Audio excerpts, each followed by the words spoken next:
Hello, my name is Mary Mack, and I'm the Executive Director of ACEDS, the Association of Certified E-Discovery Specialists. I want to welcome all of you to our CyberMonday educational webinar series. And we have with us today a phenomenal speaker on a very, very timely topic. Our topic is Hacked Again, Tips for Surviving in a Ransomware World. The title is ripped from the cover of our speaker's wonderful book, Hacked Again. And our speaker is Scott Schober. He is the president and CEO of Berkeley Varitronics Systems, otherwise known as BVS. His company is 45 years young is headquartered in New Jersey. Scott is an experienced software engineer, so he's not just the leader of this company. He actually understands the technology. So BVS provides advanced world-class wireless test and security solutions, and over 100 of their products have a core focus on Wi-Fi, cell, WiMAX, LTE, advanced radio devices, and we all know the IoT is not going to work without some connectivity to something, so he's also focusing on the IoT. He has a special emphasis on cell phone detection and enforcement of no cell phone areas. He's been on just about every media show you can imagine, everything from Good Morning America and MSNBC to Fox Business, and he speaks at the highest technical octave of security conferences, the IEEE, BSM, etc. Without further ado, I will bring Scott on, but first, one thing, Q&A down in the lower panel. If you will ask your questions by typing them into the box, we will answer them. If I'll serve them up to Scott if it's in the realm of what he's talking about. Otherwise, we'll save it for the end. And at the end of our session, we will be doing the drawing for Scott's book, as promised. So now, without further ado, please give a warm ACEDS welcome to Scott Schober. Scott? Hey, thank you guys so much for having me. Really excited to be on here. Certainly a privilege, and look forward to a lively discussion. And again, love to hear from some of the listeners, their thoughts and their questions. Bring them on. I welcome that. And just to go down a couple of the topics that I'm going to hit here, just so everybody has a sense of it, and we'll step through this on the slides. I'm going to first chat a little bit about security, how it's achieved in different layers. Then I'm going to be getting into wireless threats, how we can all keep our data safe, and I'll share some practical tips with that. And talk a little bit about ransomware, and that's a subject that we're all so familiar with, and talk a little bit about the future of ransomware, where it's going, and what are the threats coming up soon. And then a interesting topic about Bluetooth skimmers and how some of these cyber hackers have used technology to their advantage to really target us as consumers, be it at the ATMs or even at the gas pumps. So again, looking forward to a great discussion here. And again, thank you, Mary and all, for having me on here. Well, to start out, maybe I'll jump right into here to security and how that's achieved in layers. And this is an area that I really am fascinated with. In fact, I dedicated an entire chapter in my book, Chapter 17 of Hacked Again, on this. And just to present some brief background on it, I draw an analogy to something in history that I thought was interesting. And I go way back in that chapter talking about Babylon and how it was a world power, how it was built with 21-foot thick walls, an outer wall 11-foot thick, so they had these double wall system, how it rested on the banks of the Euphrates. There was a big moat around the city with this double walls, and it seemed that nobody could ever get into this city. It was no way to break through. And what happened was the waters were diverted of the Euphrates, and unfortunately, they let their defenses down. They left the city gates wide open. And what's the point? security is only as strong as its weakest layer. So I'd like to talk about security and how all of us can achieve security by adding layers. And maybe a modern day analogy that all of our listeners can really listen to is just look at our homes. Nobody just has a simple lock on our front door anymore. What do we have? We have layers of security. Maybe it's a deadbolt. Perhaps we have an advanced alarm system, cameras, lights with motion sensors. The list goes on and on. All of these additional layers do what? They deter thieves to go on to the next house, to find a house that's more vulnerable, more easy to access and to hack. And we can't have any of these specific deterrents weak, or a thief will exploit them. The same is true in the world of cybersecurity. It's extremely important for business owners, it's small business, large business, to look carefully at the layers of security that they have within their company. I always strongly encourage people to have best practices implemented from all the way from the top down. It could be the CEO all the way down to the janitor. If we all think about cybersecurity and instill best practices all within our organization, we will stay much safer. And what will happen? The hackers will move on to an easier target. They're always looking for the fast, easy, low-hung fruit that they could get in, compromise, and get out. So always keep that in mind, the importance of having these different layers of security. And there's a couple things that come to mind. Right away, what always stands out to me is passwords, passwords, passwords. We've heard the argument a million times, yet all of us are too lax. And most major breaches involve letting down our guard and creating weak passwords, creating long and strong passwords that are not associated to us, capitals, lowercase, numbers, symbols interspersed. I used to create 12 characters at least as a minimum. Now I'm usually doing 15 to 20, depending upon the level of security for the sites that I'm accessing. So keep that in mind, long and strong passwords. If you're not good at that, consider a password manager. It makes it so much easier, put some discipline in place. There's a lot of good password managers. I've personally tried Dashlane, works really good. But I also, for real secure passwords, I write them down in my little black book, and I have layers of security again. It's written down, it's locked in a safe, locked in an office, locked in a building that's alarmed and secure. Layers of security make it harder for somebody to compromise our passwords. Of course, it makes it a lot harder to pull that out and remember them, so we have to be very careful and diligent in recording and changing and maintaining. It's almost a full-time job sometimes, but it's worth it if we don't want to be compromised. And I'm going to jump over a little bit. We talked a little bit here about these different securities that are achieved in layers and the importance of implementing this within the entire organization. But another area that's equally important, and especially targeting certain key businesses, and I'll share a little brief tidbit here that I came to appreciate. A few years ago, I was talking to a company. They came in to do penetration testing and a vulnerability assessment for our company. And sitting down with them, I asked them a couple questions because I was very curious, thinking about different companies of different sizes and different vulnerabilities.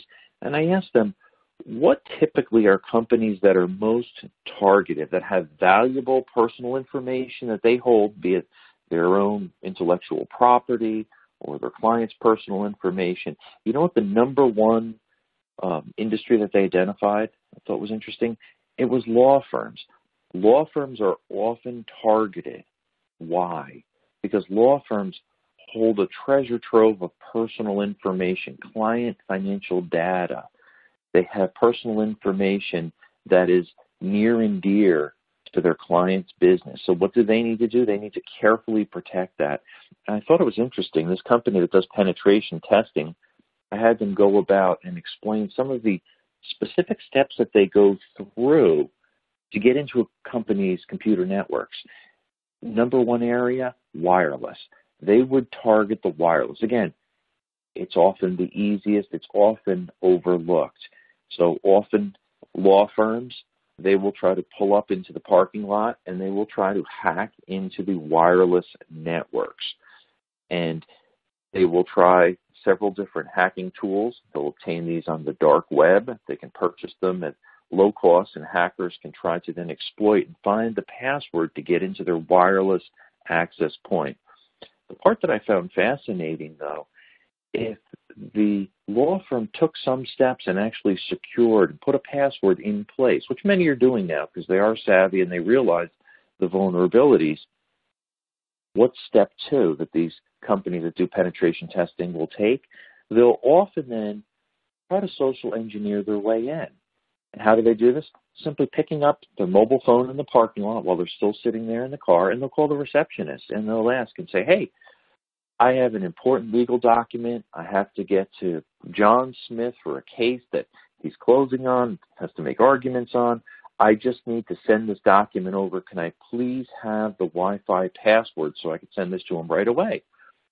And this quick deceptive technique will often fool the receptionist at the front desk. So again, what's important?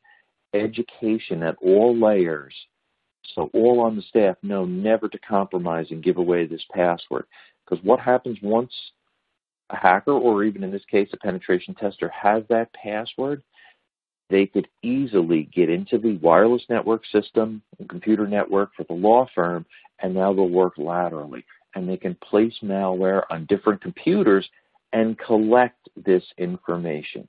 Again, they're doing this as a white hacker, trying to really identify vulnerabilities and weaknesses in this case, to go back to the law firm or go back to the client and say, hey, here was a weak point where we were able to exploit, so we could then penetrate into your computer network and then gather this personal information and your client information and your intellectual property, so on and so forth.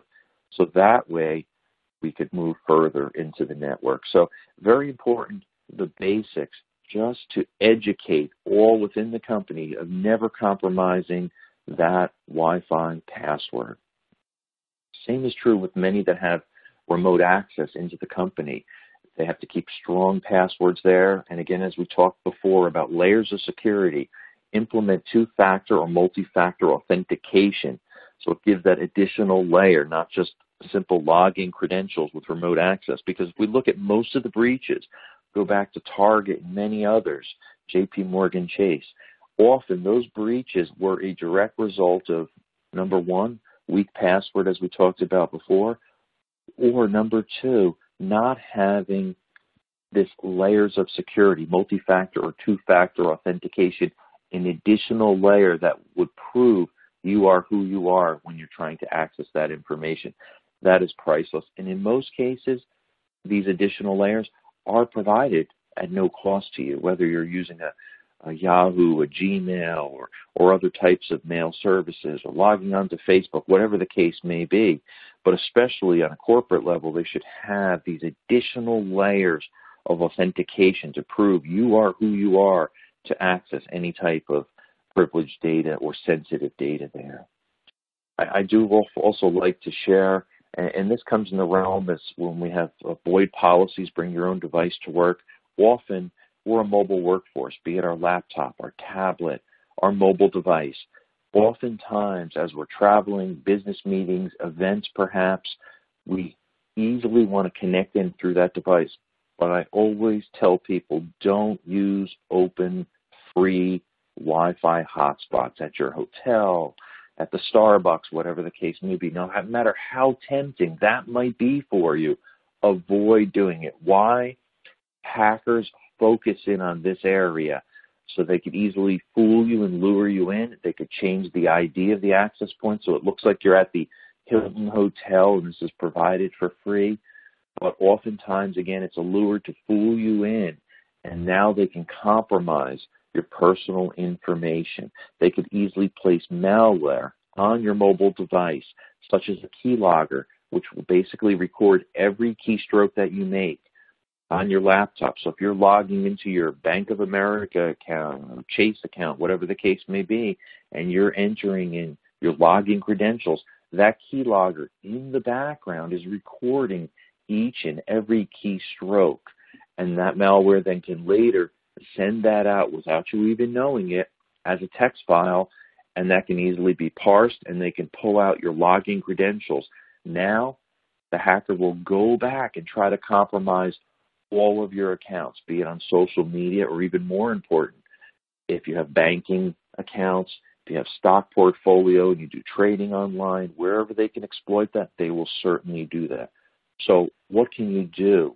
Well, you could certainly use a VPN, virtual private network, very affordable. And there's many companies, if you do search on Google, that you can use and set up a virtual private network that's not that costly to keep your data safe. Another thing that I highly recommend, instead of using free open Wi-Fi hotspots, use an LTE hotspot. I personally have a Verizon one. LTE is extremely hard to hack and compromise. So now you become your own hotspot. You can host it through basically your cellular connection. It's 4G, fourth generation, LTE, modulated signals, hard to hack. And now you can control a long and strong password and have up to 8 devices typically that you can host from this hotspot. And it's not that expensive, but more importantly, it's extremely, extremely secure. So another good thing to just keep in mind, best practices that you can employ there. Now, jumping over to thinking about our data, our personal data, it's important that we implement different things to keep our data safe. And there are several different ways that we can certainly do this. One of the most common methods where our data is compromised, and yet I see it every single day, especially when I'm presenting at events, visiting clients, it's through the use of USB sticks. They are so convenient to attach a file, to attach a document, pull it out of our computer or laptop and stick it into somebody else's. And that's great. We want to balance, though, security versus convenience. Anytime something is too convenient, oftentimes I find that is weak in security. And that's really across all computers. You'll find this commonality. So we want to always think before we take a USB stick out of our laptop and stick it into something else. Therefore, what's something practical that we could do to maintain that level of convenience without compromising security? What I personally do is use a secure key. There's a lot of companies that make secure keys. They all have their benefits and their disadvantages, and a lot of it has to do with the size of storage, how well is your data kept. I personally use a secure key that's a USB stick. It's made by Apricorn. It's 480 gigabytes, so that holds a ton of data.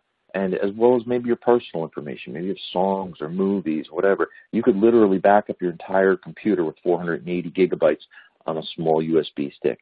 The point that's most important, though, it has 256-bit AES encryption. It's FIPS compliant, 140-2, level 3, so you could use it in a government facility that houses classified information if you need to. You create a simple code, and on this USB stick, you enter a code as you would a PIN, for example, an ATM machine, and then hit enter. And that will unlock the USB stick. The beauty of it, you do not need to install any drivers on your computer or your laptop. You can also go between different operating systems, be it the PC world or the Apple world. I tend to juggle between both worlds, so it's nice not having to install drivers or anything else. I have a long and strong passcode that I enter physically on the USB stick. If I do lose the stick, guess what? Anybody else that will stick it into the computer and try to do it after so many times, it will erase itself completely, similar to a Mission Impossible where it goes up in smoke, less the smoke. But that's the beauty of it. It keeps all of your personal information convenient and, more importantly, very secure. So something that you should think about. Another area, keeping our data safe, that we often forget, and it's overlooked because it seems like the basics. ID theft is huge. It's exploding. In fact, it's one of the number one common complaints that's been filed to the FTC, Federal Trade Commission. Why? Because all our information is constantly compromised, be it Target, Home Depot, Michaels. The list goes on from a credit card, our personal information. The IRS has had problems. Office of Personnel Management. More recently, with Social Security numbers, addresses, everything being compromised with the Equifax debacle. All of our information is out there and often compromised. So why add to it by not properly destroying anything and everything with our personal information on it that is not needed? And what are we talking about? Old school, shredders. Many people are not properly shredding documents. And this is especially important within a corporation. And you don't want to just go out there and buy your $20 cheapy shredder. And there are a lot of them out there. That will give you a level of security, but much better spend a little bit more money. It's a few $100s and get a micro cut shredder. The difference, now you're shredding a document into 2,000 plus pieces of confetti. The chance that any hacker will have the time or energy or the wherewithal to piece together that document to see if they could compromise your information is very unlikely. So spend a little bit more money and shred the important things, especially when you get documentation in the mail that you typically rip in half or just throw in your recycling. If it's got your address, if it's got your birth date, if it's got any type of account number associated to you, ATM receipts, anything that's related to medical statements, because medical fraud is huge. Anywhere where there's a paper trail, I highly recommend shred that document so no one could ever piece that back together. And again, I recommend a micro cut shredder. I did a piece actually not too long ago in Huffington Post. I was asked to write about cyber thieves cut both ways. And I focus on the different levels of shredding, but micro cut shredder is the one that I recommend for secure government documents, financial documents, legal documents. Even as a consumer, you can afford to spend a little bit of money to perfectly shred those documents so no one will ever touch them. Scott? Now, yeah, please, Mary, jump in. Scott, we have a couple questions. One is on the secure key that you were talking about. Is that similar to a BitLocker drive? Similar to that. This is, again, made by many companies, so not to endorse anyone, but one that I really like and use because it was so user-friendly was Apricorn. And really what it's doing is it's encrypting all of your data. So it's a hardware encrypted device that sits on a USB stick. If you do a search, secure key, and it's spelled APRICORN, you'll find it pop up, secure key. And again, it's AES 256-bit encryption. You can't beat it. Super secure. I don't know anybody that's been successful in hacking it as of yet. Again, nothing's 100% secure, but man, this sure is hard. For anybody to go to lengths to try to secure this, they'd have their work cut out for them. In your control, you again create your own PIN code to unlock the key, and that way you could pull files off of it or record files on it and move it to another PC platform. Fantastic. And then you had mentioned a password manager earlier, and do you have a recommendation for which ones are good? Yes, and again, to generalize, by not using any password manager, especially if we tend to have complacency and get frustrated with creating passwords, it's much better to use a password manager. They all have their goods and bads. I personally have used Dashlane. Simple to use. There's a free version you can use that has a limited number of passwords it manages, and then like anything else, you can upgrade it to have hundreds of passwords such as I have. And there you have the, convenience, and you can relax because you know that your data is kept secure, end-to-end encryption. They have not to date been compromised, which I think is important. Other password manager companies have been targeted. In fact, they probably all have been but have been compromised to one degree or another. So give Dashlane a try. Excellent. And there's a couple others out there too that just to get comfortable with, give the free versions a try and make sure that you have a level of understanding how easy that you can take security back in control and you can manage your passwords. Don't feel overwhelmed, as I know I have in the past and many people I talk to. A good password manager makes a tremendous difference and gets you disciplined to stay secure.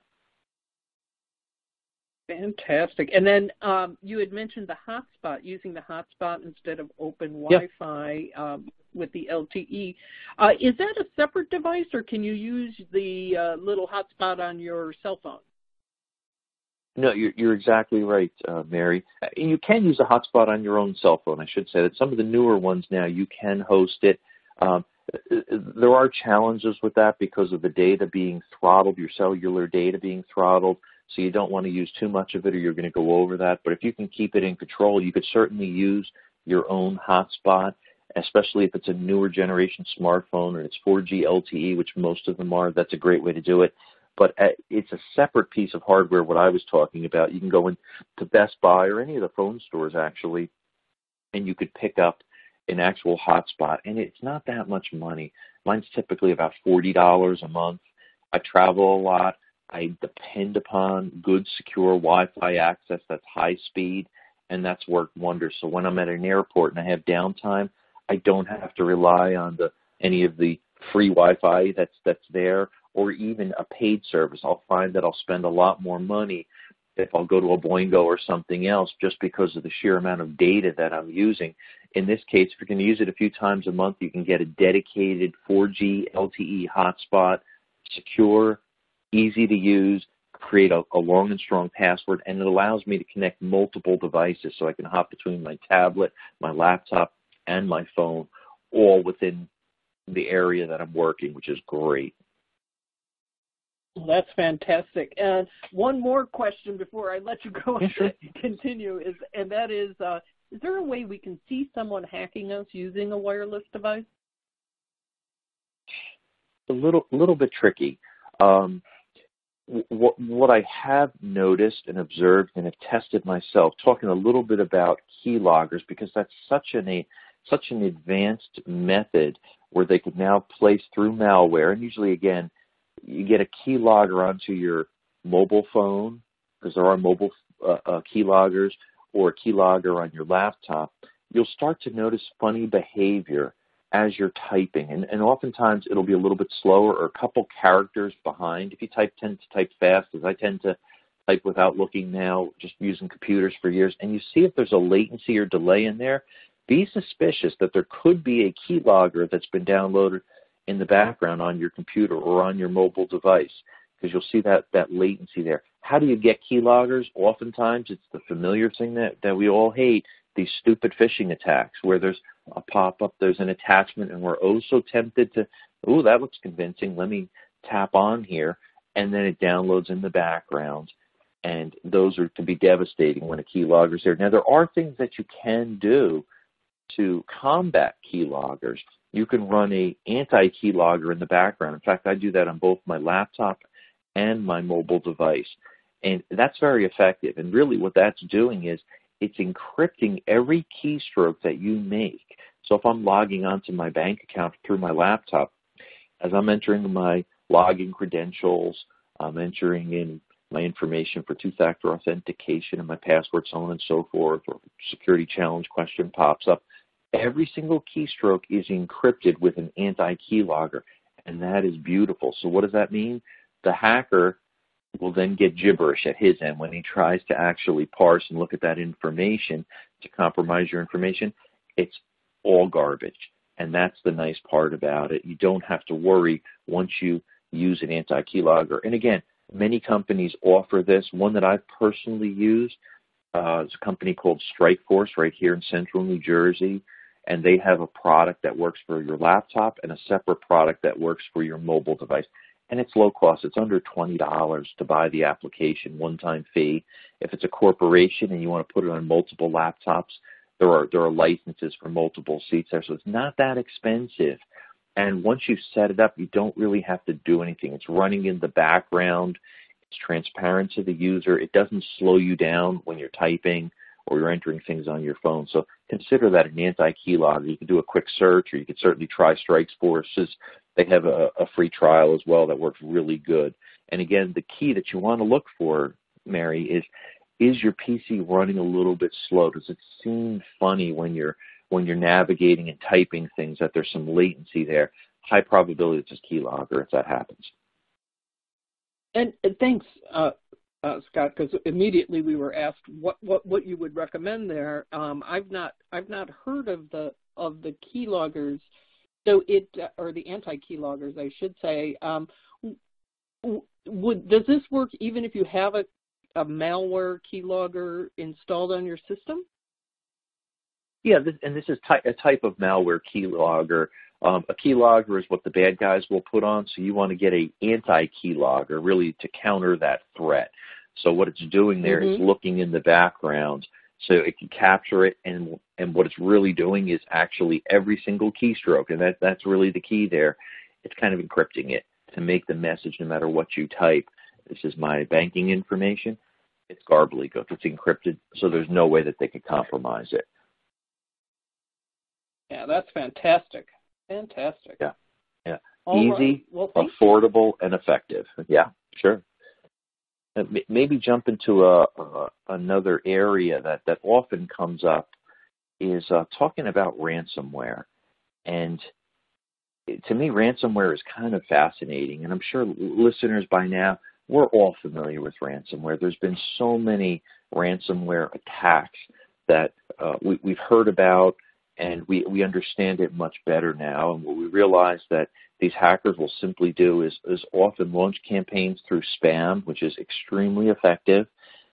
Again, over 80,000 people each and every day will click on these attachments in spam. And that's really the reason why I believe ransomware has grown to be so effective, because there are many innocent people, elderly people, targeted individuals that just out of innocence and believe something on the computer is from somebody that looks credible, they'll click on it, they'll download it. 80,000 people globally a day will fall for that. That, to me, blew my mind when I read that stat. Now, ransomware has certainly gone from very simple attacks to more credible attacks. And we look at something more advanced, such as the maybe more recent WannaCry attack, where it was spread through a common platform, Microsoft Windows, that didn't have security patches maybe that they were exploiting there, and they were using a bug, and it was really spread a little bit more advanced, more of what's called a worm, where it could spread through a network. And there they were using what was called Eternal Blue there, which was code that the NSA actually had. It was compromised, and what they did was create variants of this, and now they could exploit, and then it would spread across different computer networks and really lock up your computer or your mobile device, and they held the magical key there. In the world of ransomware, that's how it works. And now your data is held hostage. And unless you pay, and typically it's by Bitcoin, which is anonymous digital currency, to the cyber thug, and it usually would amount from anywhere starting at about $300 on up to $50,000 in many cases for really sensitive information, be it at a medical community, a hospital, or something else. Well, then the hacker would take the key and throw it away. Problem with the world of ransomware is you're dealing with thieves. So if you pay a thief this extortion, digital currency, Bitcoins, you have no guarantee you will get your data back. So what do? Do you pay the ransom, or do you fight it? Well, there's not a whole lot you can do. Regardless of what people say, there are some programs there that you can use to fight it, and I do recommend certainly using your arsenal to minimize it, really to minimize spam, number one, any virus and malware programs. They are effective. They stop about 15% of the malware coming through our email systems. You can do things at the server level. We use Barracuda Networks. It's got some advanced algorithms and things there to determine and see if there are ransomware threats and cut them before that even gets to your inbox, which is effective. But there are practical things that we can do as well. And a lot of people just always put this off. And I always recommend back up your data. By backing up our data on a regular basis can be extremely effective, because if and when we are a victim of ransomware, we don't want to be complacent and say, I don't have anything that's that valuable. Guess what? All our data is valuable. If it's not personal information or intellectual property, just think about your own photos, for example, your family's memories that are recorded there. Everybody's got data that is valuable, so don't fool yourself and think that you're not going to be a target, because everybody's a potential target to these cyber thugs. So back up your data regularly. We might wash our car once a month. I always recommend, if you can do that once a month, back up your data once a month. And make sure your backup is physically removed from your computer. Some people are using cloud backups. Some people will take an external drive, they'll back up the data and then physically remove it. I often recommend that. I also do wireless backups every single day, so it's automated for me and it's disconnected from the actual network, password protected so nobody could hack into it easily. So finding something that works for you and protecting your data is very important, so you can, again, protect yourself from a ransomware attack. But what I like to also think about is thinking ahead. What are some common things that these cyber thieves and hackers are looking to extort? It's sometimes more than just our physical data. What is the future of ransomware? That fascinates me. Two areas just to briefly touch on, and I want you to kind of think outside of the box for our listeners here. Hackers are setting their sights on some new things. One of the areas that they see, a huge area where they could extort and blackmail the most amount of money, is on targeted medical implants. Think for yourself a moment. If somebody's a politician, maybe it's an individual of high net worth, perhaps a celebrity, whatever the case may be, and they're relying on medical implant. Maybe it's a pacemaker or some type of medical apparatus that they're dependent upon, and their physician has it set up where it's on their side there to gather data, it's wirelessly connected, and it allows them to remotely adjust the patient's needs, be it their heart or another vital organ, to keep them surviving. What can happen? A hacker can easily, unfortunately these days, tap into that wireless link and use that as a means of blackmailing and threatening the patient's life. They could alter settings through known vulnerabilities, and what can they do? They could demand a ransom. What is the victim then going to do? That's where it really gets scary. Imagine, again, a pacemaker, for example, and suddenly they monkey around with the electrical pulses, perhaps forcing the heart into arrhythmia or something else until the victim actually pays that ransom. That could be a life or death scenario. And most victims, if they're in that scenario, they can't simply unplug when they've got a medical implant. They're dependent upon that networked connection there through their physician. So that could be a serious, serious difficulty. And those are things that the future hackers are looking at, the future of ransomware, how they're going to extort that. Another practical example, it seems extremely far-fetched. However, it's becoming a reality, as scary as it may be. Look at modern automotive communications, everything. In fact, the 50-plus automotive manufacturers now have cellular connectivity through their car. We sync our phones through Bluetooth connectivity, so we could talk hands-free, which is wonderful. We could host a Wi-Fi hotspot within our car. All of these things are made possible by having cellular connectivity that's using the traditional mobile base stations, the cell towers connect through our car. And automotive companies will use this information so they could push notifications if you need your oil changed or if there's something that's a safety vulnerability that's discovered, so they can get you to bring your car back to the dealer. Now that so many cars are being leased, some 80% of most high-end cars are now being leased, they want to have that interchange with the customer to make sure that the vehicle is consistently safe, and it becomes an additional revenue source as they come in and do routine service as well as additional services with their customers. So we heard about just a couple of years ago the Jeep Cherokee that was compromised. It was a 2014 Jeep Cherokee when white hackers compromise this and prove, and this was through a physical connection. But now what's been proven is through R&D that remote control can take over your vehicle if hackers are determined to do that. There they could do things such as mess with your radio, your AC, your windshield wipers, but even more important, your ECU, your engine control unit. And most modern cars have an engine control unit that allows combined functionality, and this is through the advanced driver assistance systems, the instrument cluster. We all have rear camera for parking assist now, or even infotainment systems in our car. Those systems, unfortunately, can easily be exploited because of the wireless vulnerabilities in there.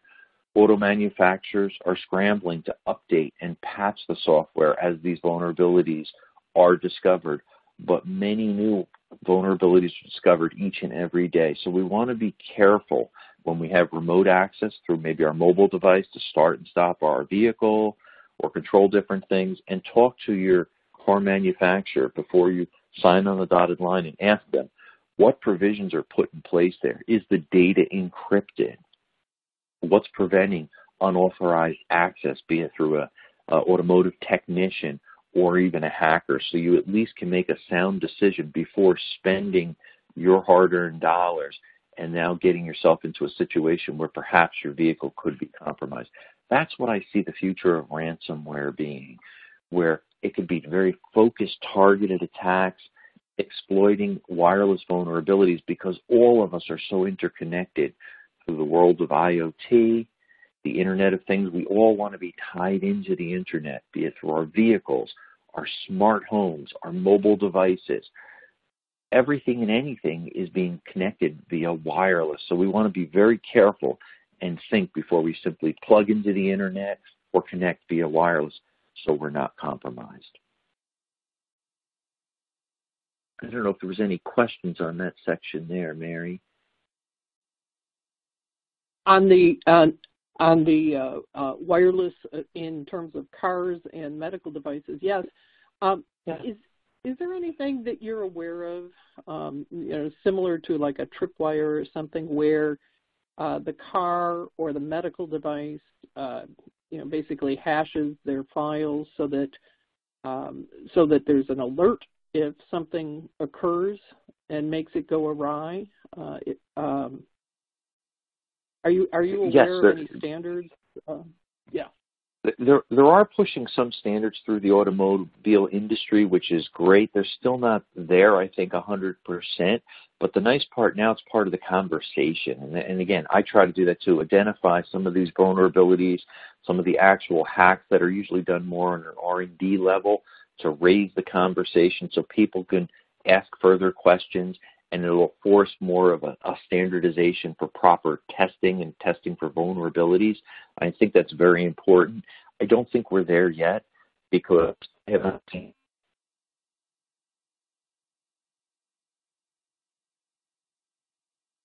Scott, you just went out?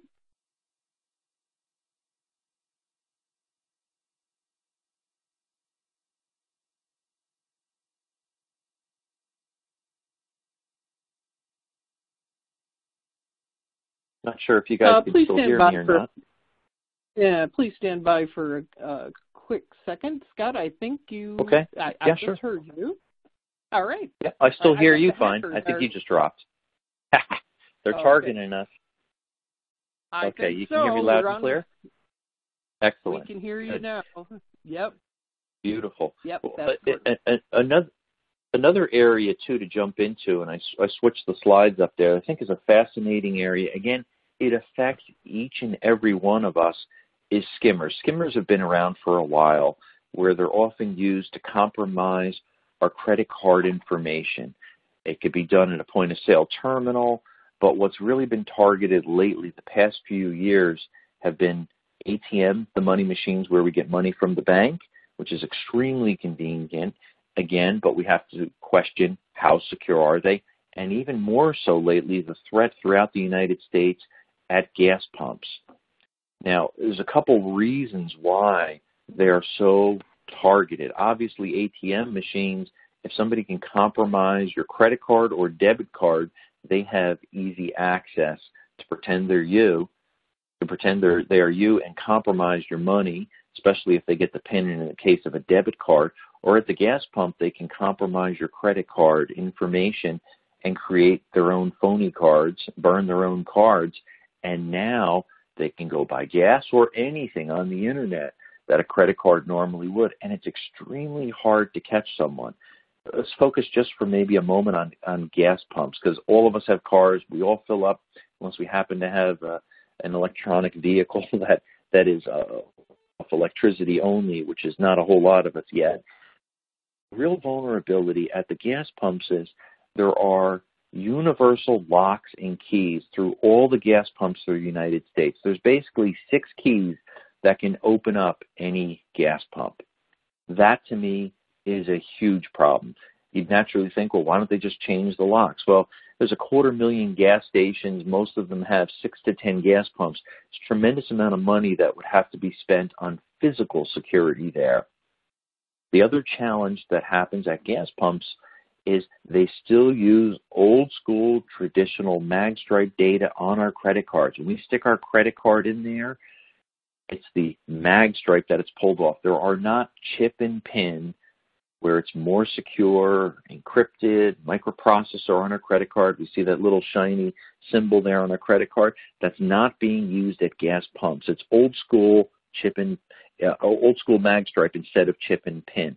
What's happened in the world of the petroleum industry and the issuing banks and the credit card companies, the Visa, MasterCard, Discover, and Amex, is there's been a push that goes out to the year 2020 before they'll mandate the updates in security to put true chip and pin security into all the gas pumps. So what does that mean? Hackers have 3 years to compromise as many credit cards as they possibly can from the gas pumps as we fill up each and every week. And that is a serious problem.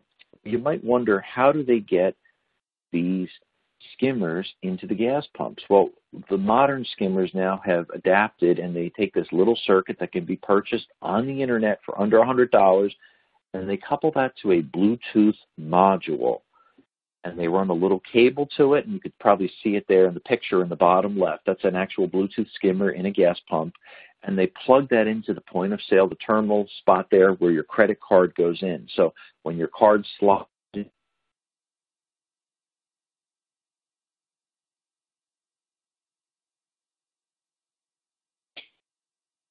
module, now the hacker can pull up and now pull all that information off. Yeah. Scott, could you repeat that last part, please? Yeah, absolutely. If you look at the bottom left picture there on the screen with Bluetooth skimmers, you could see the cable coming out. It's kind of bluish in color and a gray module at the bottom. That is the skimmer that's connected to a Bluetooth module. You can simply unlock with one of those universal keys a gas pump. They will place this inside there, plug it right into where the card reader is. And when you slide your card in, your card data will go through and be processed as normal, and a copy will be put on the skimmer. That takes about 30 seconds to install a Bluetooth skimmer. So now when somebody pulls up to the pump, they do not have to have any idea that the skimmer is even in there. It's completely covert. In the past, we were always told, jiggle the plastic to see if the bezel's modified this or that. Well, the world of hackers, they've innovated. They put these Bluetooth skimmers inside the pump covertly. Again, it takes about 30 seconds to put in. They plug it in. They're done. Now the hacker sits perhaps 50 to 100 feet away in their vehicle with their laptop, presses the button. They can pair and bond with that Bluetooth device that's inside of the gas pump, and they can download all of that credit card information. Now they go back to their home, their office, and now they will burn fraudulent credit cards with your compromised information or my compromised information, and they go on a shopping spree. It's that easy. So we have to be very, very careful. We developed a tool recently that will actually scan Bluetooth and Bluetooth low energy frequency, and more important, hone in with direction finding antennas on that 2.4 gigahertz spectrum to see if there's any unauthorized Bluetooth skimmers, and you can quickly hunt it down, identify the pump, and then it becomes a federal investigation. So local law enforcement has to come in, often the Secret Service, so they can actually create a bag of evidence, remove the skimmer, and then hopefully hunt down and catch these bad guys. So we're working extensively in that area to stop this growing practice of Bluetooth skimmers. And it's not one or two skimmers appearing. It's hundreds and hundreds a month being pulled out of gas pumps. So the problem is extremely prevalent. States where the problem is growing at epidemic proportion has been Florida, has been Texas, has been California, and Arizona. Those are the 4 top states right now that have reported the most problems of Bluetooth card skimmers. So consumers really need to be aware there. Now, the same thing is true with ATM machines. If you have a debit card, which I caution people, be very careful if you're using an ATM card. If you are entering your PIN number, make sure you cover as you're entering your PIN with your other hand, so there could be no pinhole cameras that are often placed at ATMs to actually see you enter this PIN in. Huge problem, still growing, and hackers have an easy way to install those pinhole cameras there in the plastic bezels all around the ATM machine. So you got to really look in the area to make sure that nothing has been monkeyed with. And the same thing, they often will cut holes in the front of the ATM, reach their hand up, plug a skimmer into where your card will go in there, your debit card or your credit card, to remove money, and they're compromising that information. They'll put a decal on the front of the machine so you'll never even notice that they actually physically tampered with the machine. I recommend go inside the bank to a teller to take out cash. It's much safer with all of these scams that are going on right now. Were there any questions along those on that lines, one there? Yes. Okay, great. We've been reading about the Bluetooth vulnerabilities. Can you speak a little bit about how lawyers use Bluetooth? I mean, for example, your cell phones and things like that. And is there a way to protect our Bluetooth use? Yeah, yes, there is. A great question, by the way. Thank you. Bluetooth is on every smart device, our laptop, our tablets, and especially our mobile phones, which we're now all dependent upon. I highly recommend turn your Bluetooth off and turn your Wi-Fi off unless you are actively using it. 85% of consumers and business owners keep their Bluetooth on. Why? Again, it's convenient. We sync in our car for phone calls, for music, and all these other things, or earbuds. The problem is the Bluetooth standard has got known vulnerabilities, extremely easy to compromise and hack. If I am a hacker with very little knowledge and a little bit of money and time, I can use tools that I can buy on the dark web for a few $100s, hacking tools to compromise Bluetooth, as long as they get in close enough proximity, within 100 feet or less to you, to your mobile phone. And the key is your Bluetooth has to be on and discoverable. So basically that means you turn it on. Now there's a good chance that somebody could compromise it. So I recommend only use it when you absolutely have to. When you're done using it, shut it off. Right there, you will drop your chances of being compromised 90%. Basic practice, and the same is for your Wi-Fi. You'll save a little bit on battery by having them off, but more that somebody could pull your contact information off, that somebody could place a keylogger on there. Many, many vulnerabilities that can be exploited when we have our Bluetooth on and discoverable. Scott, are there software tools for protection yet, or is that an area that's still developing? I personally have not seen a whole lot of tools there, software applications and things that you can use to secure your Bluetooth or your Wi-Fi. But again, I always revert back to best practices. What's already there, turn it off when you're not using it. You can minimize your chance of getting hacked, and that's something everybody could do here and now. Same thing with your Wi-Fi. Do you need to be broadcasting and telling everybody that you're out there? Probably not. You only care about it when you want to sync to your speaker, to your earbud, to your laptop, to your car. That's when you want to turn it on. A little inconvenient, but a lot more secure if you do it old school. Scott, if you're connected already, say I'm in the car and I've got my Bluetooth going to the car, is that like a secure connection, or is that a connection that can be hacked as well? It certainly could be hacked. That being said, with the newer Bluetooth standards at Bluetooth 4.0 and soon to be Bluetooth 5, it is encrypted. It's much more secure. And the way that it works, there's some handshaking going back and forth and what's called bonding or pairing your mobile device in sync with the car. Once that connection is made, then you have established a secure connection and you're good. That's why I say use your Bluetooth, sync it. When you're done, just shut your Bluetooth off. They're not going to likely hack you while you have that sync there. Plus, keep in mind, if you're in your car, you're mobile. The chance that somebody could pull up next to you, parallel to you, and try to compromise and hack you is extremely unlikely. If you're at a fixed spot and your Bluetooth is on and discoverable and your phone's on the table while you're eating lunch, now they have 30 minutes to try to hack in close proximity. It's a lot more likely scenario where someone will try to compromise your device and plant malware or pull down your contact information. So those of us who are walking around with Bluetooth microphone things, if we're in a crowded office and we're not moving around, we're creating a threat there? Sure. There is a vulnerability. Again, in a general sense, if you're paired to your headphone, your microphone, or another device, that connection is made and paired, you've got a secure connection, you are good then. However, there are ways to compromise and break into that connection and hack it. It depends how bad does somebody want to break in.